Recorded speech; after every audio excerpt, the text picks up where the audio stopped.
काही आयुष्य मोठी नसतात, पण ती इतकी खोल असतात की त्यांच्यावर संपूर्ण पिढ्या उभ्या राहतात. काही लोक इतिहासात दिसत नाहीत कारण ते स्वतः इतिहास घडवत असतात. ही अशाच दोन अत्यंत साध्या पण असामान्य माणसांची कहाणी आहे. वसंत आणि शांता. वसंता एका छोट्या गावात, एका छोट्या घरात मोठं आयुष्य आकार घेत होतं. दादा जिल्हा परिषद शाळेतील एक प्रामाणिक शिक्षक. शिक्षण हीच खरी समाजसेवा मानणारे, अत्यंत साधेपणाने जगत,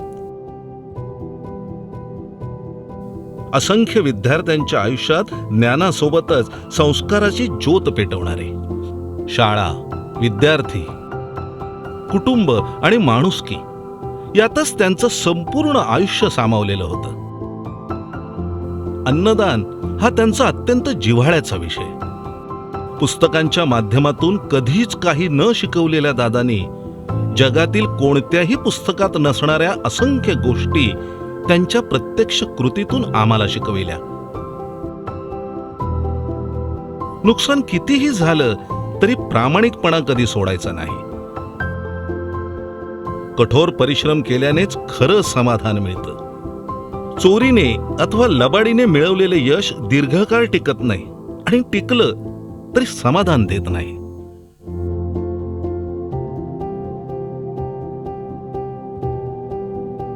शिक्षकाचा मर्यादित पगार, त्यात 7 जणांचा संसार आणि पावलोपावली संघर्ष. आई शांतपणे सगळं पाहत होती आणि एक दिवस तिने सुई दोऱ्याचा मार्ग निवडला. आईच्या त्या एका निर्णयाने आमच्या आयुष्यात नवी पहाट उगवली. ए अंधेरे देख ले, मुंह तेरा काला हो गया. ए अंधेरे देख ले, मुंह तेरा काला हो गया. माँ ने आंखें खोल दी, घर में उजाला हो गया. गावकऱ्यांचे कपडे शिवताना ती फक्त वस्त्र शिवत नव्हती, ती आमचं भविष्य शिवत होती. प्रत्येक टाका म्हणजे त्याग आणि प्रत्येक धागा म्हणजे जबाबदारी. आईची सुरुवात सोपी नव्हती.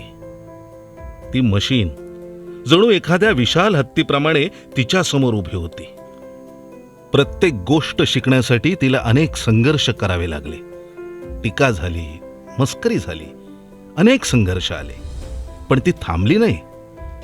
हळूहळू ती शिलाई मशीन तिची मैत्रिणी झाली, तिची ताकद झाली, तिची विश्रांती, तिचे छंद, तिचं जग, सर्व काही ती मशीनच होती. सकाळपासून मध्यरात्रीपर्यंत घर, मुलं आणि मशीन यातच तिचं संपूर्ण जग सामावलेलं होतं. आणि दादा दिवसभर शाळा करून घरी आल्यावर आईच्या कामात मदत करायचे. काजबटन, तुरपाई अशी कामं करताना त्यांना कधीच कमीपणा वाटला नाही. त्या दोघांना पाहूनच संसार म्हणजे काय, एकमेकांसोबत जगणं म्हणजे काय हे आम्ही शिकलो. काळ पुढे गेला, मुलं मोठी झाली, घर बदललं, परिस्थिती बदलली, पण काही गोष्टी कायम राहिल्या. आईची माया, दादांचा प्रामाणिकपणा आणि कुटुंबाला एकत्र ठेवण्याची ताकद.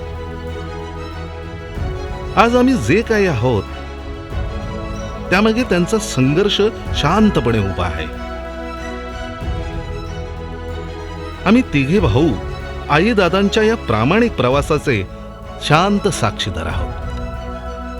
आईने मेहनतीचं, जिद्दीचं, कधीच न हारण्याचं, तर दादांनी प्रामाणिकपणाचं, समाजसेवेचं आणि माणूस म्हणून जगण्याचं एक बीज आमच्यात पेरलं.